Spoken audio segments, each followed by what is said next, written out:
नमस्कार, मैं हूं आपके साथ अनुष्का और आप देख रहे हैं लल्लू लाल न्यूज। दिल्ली विधानसभा चुनाव 2025 के लिए आम आदमी पार्टी ने अपने उम्मीदवारों की चौथी सूची जारी कर दी। पार्टी के संयोजक और पूर्व मुख्यमंत्री अरविंद केजरीवाल नई दिल्ली विधानसभा सीट से चुनाव लड़ेंगे।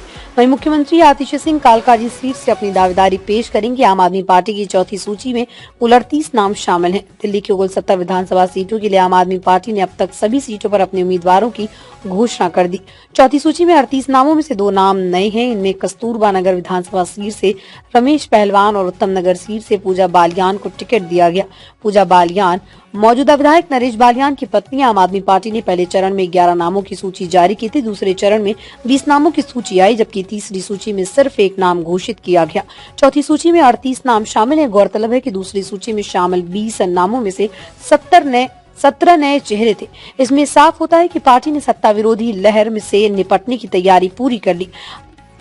चौथी सूची की मुख्य बातें: अरविंद केजरीवाल नई दिल्ली विधानसभा सीट से चुनाव लड़ेंगे। आतिश सिंह कालकाजी विधानसभा सीट से मैदान में उतरेंगे। मनीष सिसोदिया इस बार उनकी सीट बदली गई, वो अब जंगपुरा से चुनाव लड़ेंगे। अवध ओझा यूट्यूबर और शिक्षक अवध ओझा को पटपड़गंज सीट से टिकट दिया गया। मनीष सिसोदिया जो अब तक पटपड़गंज सीट से चुनाव लड़ते आ रहे थे, उन्हें इस बार जंगपुरा सीट से उम्मीदवार बनाया गया। पार्टी की चुनावी रणनीति: आम आदमी पार्टी ने अपने उम्मीदवारों की सूची में नए पुराने चेहरों का संतुलन बनाने की कोशिश की।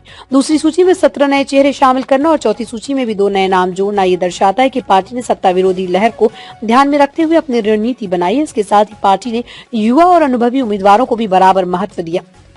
मुख्यमंत्री अरविंद केजरीवाल और सीएम आतिश सिंह जैसे वरिष्ठ नेताओं को उनकी पुरानी सीटों पर ही रखा गया, जिससे पार्टी को इन सीटों पर जीत सुनिश्चित करने की उम्मीद है। दिल्ली विधानसभा चुनाव फरवरी 2025 में आयोजित होने की संभावना है। हालांकि चुनाव आयोग ने अभी तक चुनाव की तारीखों की घोषणा नहीं की, लेकिन आम आदमी पार्टी ने अपनी तैयारियां शुरू कर दी। पार्टी पिछले 10 वर्षों से दिल्ली की सत्ता में है और इस बार केजरीवाल अपनी हैट्रिक बनाने के लिए पूरी ताकत लगा रहे हैं।